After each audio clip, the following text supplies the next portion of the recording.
Assalamu alaikum. Good evening, ladies and gentlemen. On this happy day, I would like to congratulate His Highness the Emir Sheikh Jaber al-Sabah, His Highness the Crown Prince and Prime Minister Sheikh Saeed al-Abdullah Salim al-Sabah, the Government of Kuwait, KTV2 viewers and all Kuwaiti citizens and residents on the happy occasion of Kuwait's 39th National Day and the 9th Liberation Day.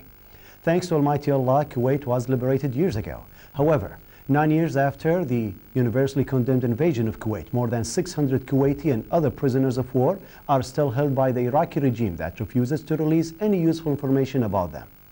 We were all happy because we got liberated, but this happiness was not complete because of the detention of our POWs. We realized that we had to pay bills for our war, but we can't accept that our POWs to be the price. We want them back by any means, and if they are not live, God forbids, we have the right to know. The damage was so great on our beloved country, but the damage in our hearts is greater. And how can we stop our suffering of the unknown destiny of our POWs? Years are passing and our hopes are still as they are. Last Thursday, again, many people went to Al-Mutla' near the Iraqi borders to be part of the public festival for the POW relatives and who is not related to our POWs in Kuwait. As I said, we're all suffering, and the families and friends of the POWs go over many different feelings.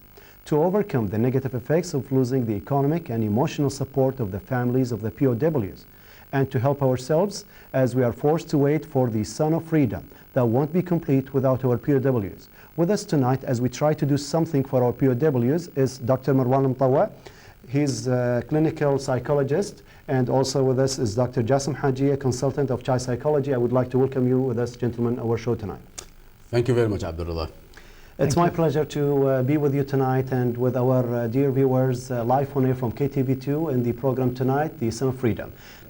If you'd like to participate with us tonight as we're going to talk tonight about the POWs, you can call us on our direct phone number.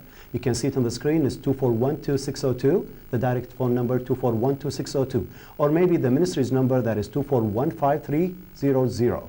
This is 2415300, or the extension number is 34000. We'd like to hear from you if you'd like to participate, ask our doctors, or maybe just to participate in this happy day, which we all try to remember our POWs in here.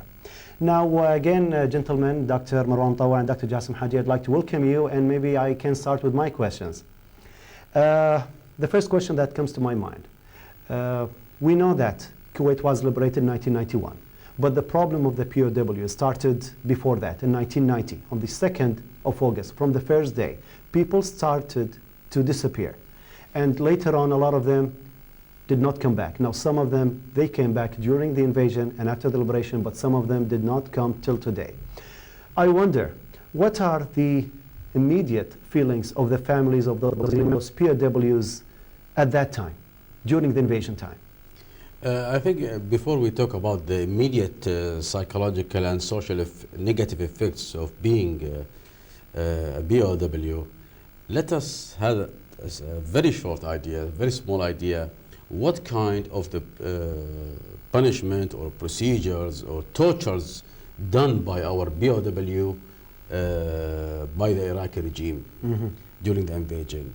You know, one of the, Abdullah, one of the main things the Iraqi used to do with our POWs, they use a very inhumane tortures with our POW, and one of the main tortures is they try to create a drug addicts among our POWs. Yes. I mean, they give them heroin injections. So they will have control over them. So the POWs will have, some of our POWs will have a negative withdrawal symptoms after a couple of days, and he suffer, and they cut the heroin from him in order to have certain negative punishment among our POW. Yeah. Some of them had is the victim of sexual harassment and sexual rape, and there are many things had done with our POWs. So the psychological and the negative impacts among themselves, the POW, and among their families, it was a tremendous. Many families lose the sense of security, lose the sense of emotional support. Imagine a family who lose their father or their mother. You know, the support of the family. Yeah. By the way, among our POWs now, 8 women Right. 8 women still now considered to be a POWs.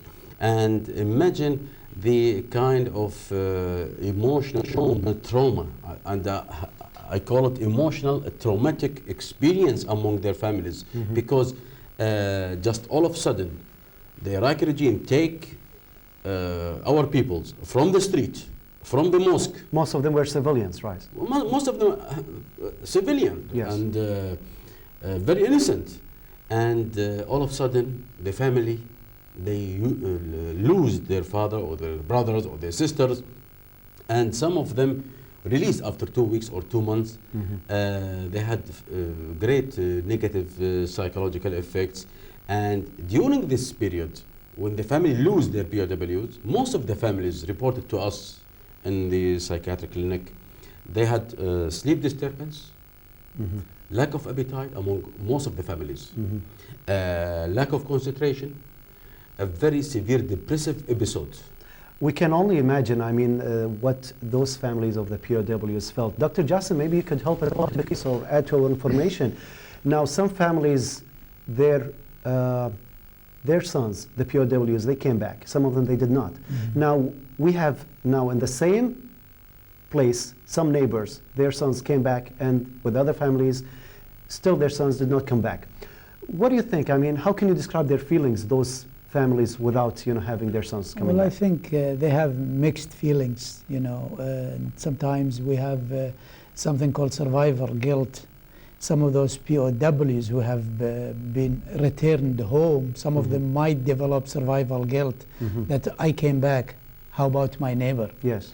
And this would add more agony and will add more psychological problems and emotional stress to those POWs. But I would like to share something based on my own experience with children. After invasion, right after invasion, Yes. I asked children to draw pictures because I would like to get deeper inside into Yes. their emotional status. They would and reflect their personality. feelings through the drawings. It's a kind of projection techniques. Yet a child had to draw, his father was in the middle, and surrounding him so many soldiers, okay, and all the blood is coming from his body, and he's laying. This is a psychological torture.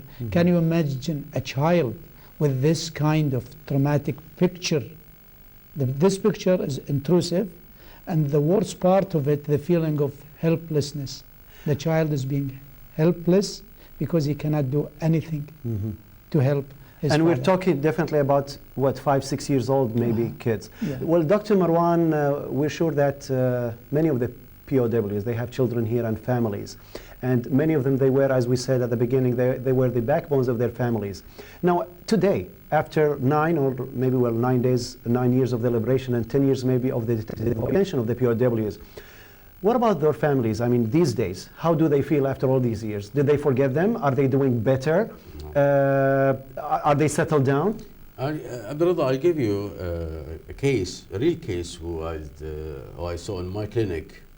It's a child, 13 or 14 years old. Her father is a POW. The problem of this case, she refused to eat. Only 1 meal a day. When was that? That's 2-3 years 2-3 years ago. Yeah. Okay, so many years after the Yeah. detention of her father. She refused to eat.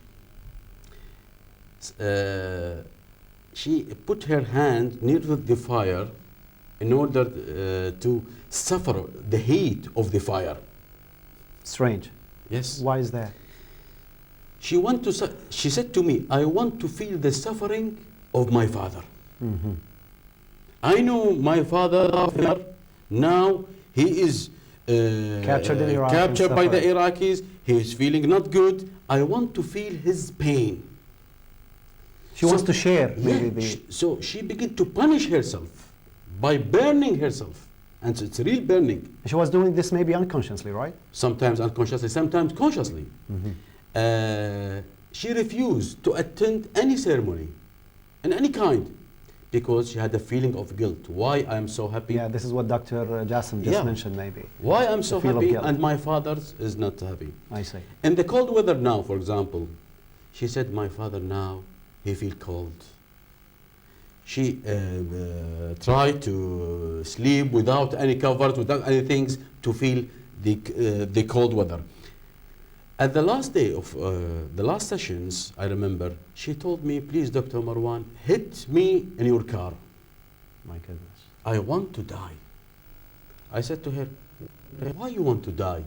I said, perhaps my father is not living anymore. He's dying now. So I want to be in his grave. I want to, my soul, live with his soul, identify with his soul. It is a very strange case, and by the way, it's her age 14 or now 15 years old. Dr. Jassim, maybe, I mean, you could help us since you're a specialist with children, child psychology. How can we deal, I mean, not particularly with this case, because I'm sure Dr. Marwan did his best at that time, but with those children, I mean, who have this feel of guilt, I mean, how can we help them? What should they do, I mean, or their families to help them overcome such a thing? Well, the most important part here, Abdullah, it's we are talking about uncertainty.